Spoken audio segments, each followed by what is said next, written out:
Em novembro, o agronegócio brasileiro teve um volume de exportação bastante significativo, viu? A soma, então, dos embarques gerou mais de 12 bilhões de dólares, um feito inédito aí para o mês em relação aos anos anteriores. E para saber quais fatores contribuíram, então, para esse resultado recorde, eu vou conversar agora com o Leandro Gílio, que é pesquisador da Insper Agro Global. Bem-vindo ao nosso programa. Olá, Simone, obrigado pelo convite. Prazer é todo nosso tê-lo aqui hoje. Agora, Leandro, como esse cenário então favorável aí para esse setor do agronegócio brasileiro, como você avalia então esse desempenho aí em novembro, porque foi muito melhor do que o mesmo período do ano passado, não é? Isso, foi muito melhor mesmo, inclusive um valor recorde, né? Mas cabe destacar assim que ao longo do ano todo, né, para o setor exportador do agro brasileiro, a gente teve um ano muito bom, né? Principalmente motivado pelo fator de preços, né?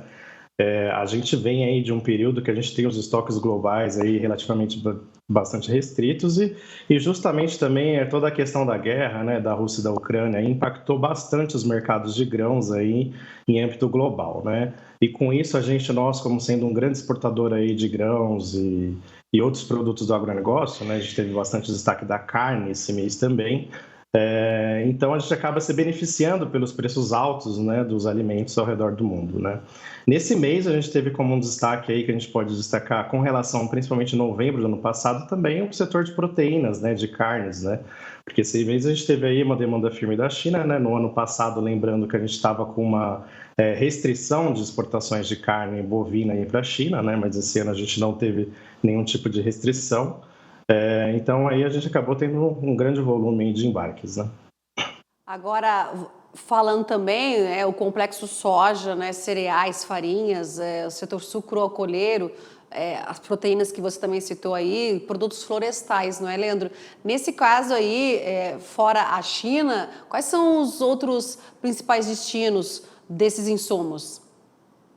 Eu acho que assim, o complexo soja, ele cabe um destaque importante, porque como a gente teve as restrições aí com relação à guerra da Rússia e da Ucrânia, né, a gente teve aí uma grande restrição com relação tanto à produção de grãos daquela região, como também da produção de óleo de girassol, né, que ela é uma importante região produtora de óleo, e isso daí acabou impactando, né, na nossa exportação aqui de óleos e farelos também, né, em conjunto, né, por isso que a gente teve aí um grande impulso aí para o complexo soja, não apenas pela parte de grãos, mas também pela parte aí dos derivados, né? Com relação aos outros produtos, também a gente teve uma evolução aí também no setor sucroenergético, né? A gente teve ali uma oferta aí relativamente limitada ocorrida aí na Índia, né? Que acaba impulsionando aqui os nossos produtos e até mesmo o mercado de etanol, né? Com essa crise toda que a gente vê aí globalmente, essa crise no lado energético, né? O nosso produto acaba sendo mais competitivo globalmente, né? Então a gente teve aí algum impulso também em exportação de etanol. Então esse contexto todo global aí acabaram gerando um impulso de preços aí que incentivou aí a exportação dos nossos produtos, né? Para vários mercados destinos, principalmente aí que a gente sempre destaca os mercados asiáticos da China porque são mercados bastante relevantes em termos de volume, né? São os nossos maiores consumidores, né? Principalmente a China, né? Nosso maior consumidor aí do agro. Mas a gente também tem outros mercados destinos relevantes, como ali o Oriente Médio, né? O Norte da África. E o Oriente Médio, é bom que você lembrou, por conta aí da Copa, né, da Copa do Mundo, impulsionou bastante ao Brasil avançar cada vez mais para conquistar essa fatia aí importante do mercado, né? Sim, o Oriente são países naturalmente importadores de alimentos, né? Até pelas questões geográficas, né, climáticas ali, que impedem às vezes deles terem uma produção muito relevante. Então, naturalmente eles são importadores e são grandes consumidores, né, dos produtos que a gente produz. A gente pode destacar aí a nossa exportação de aves para lá, para aquelas regiões e até da carne halal, né? A gente domina o mercado global de carne halal. A carne halal é aquela destinada ao mercado muçulmano, né? Então, ali é um mercado bastante relevante e que tem um potencial de crescimento aí para os próximos anos também. E o Brasil tem muita qualidade aí quando exporta essa carne halal aí para esses países. Agora, Leandro, com o cenário internacional aí desafiador, como é que você avalia a questão da logística do transporte marítimo para o ano que vem? A gente tem vivido dentro do transporte marítimo um problema de escala global, né? A gente vê aí bastante crise aí nos portos, né? Que a gente teve aí também a crise dos containers e tudo mais, né? A gente tem conseguido escoar os nossos produtos, né? Até que logística não tem sido um grande problema aqui dentro do Brasil, né? A gente tem conseguido escoar e a alimentação é um setor prioritário globalmente, né?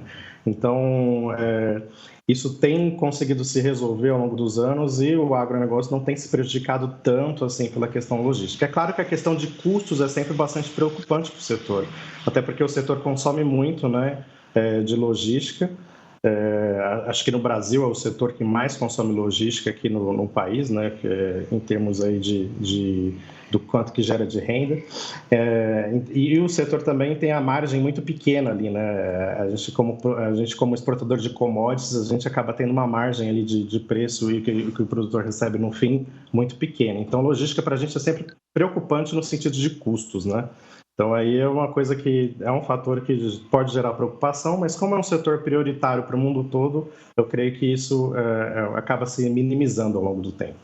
Mas no nosso cenário doméstico aqui, um cenário positivo, então, em relação à movimentação e armazenagem nos portos brasileiros? Se a gente for observar, ao longo de toda a pandemia, né, de toda essa elevação da demanda global, a gente não tem observado um gargalo muito grande, né? Isso vem aí da evolução que a gente vem tido aí na logística ao longo dos últimos anos, né, dos investimentos que vêm sendo realizados tanto pelo setor privado e até mesmo pelo setor público, né?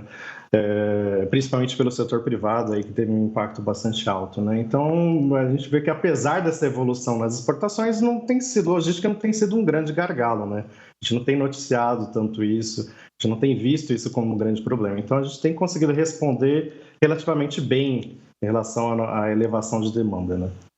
E mesmo aí com essas chuvas que a gente está vendo aí, ô Leandro, no sul do país, onde tem grandes portos aí, isso pode atrapalhar ou afetar em algo aí os embarques nesse finalzinho agora, nesse período de dezembro e mais aí para janeiro do ano que vem? Ou você acredita que não interfere?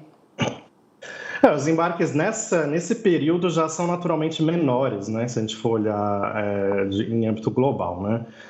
Esse já é um período que a gente embarca menos produtos. Então, por agora, isso pode não vir a prejudicar. É claro que na hora se a gente for transferir isso daí para um momento de maior gargalo, né? De uma maior exportação ali mais para o meio do ano, é claro que a gente pode vir a ter um problema. Mas, por enquanto, não vai ser um problema muito grave, não. Então, né, Leandro, muito obrigada pelas suas informações, pela sua análise aqui hoje. Eu conversei com o Leandro Gílio, que é pesquisador da Insper Agro Global. Mais uma vez, muito obrigada e um bom Natal para você, Leandro. Eu que agradeço e boas festas a todos.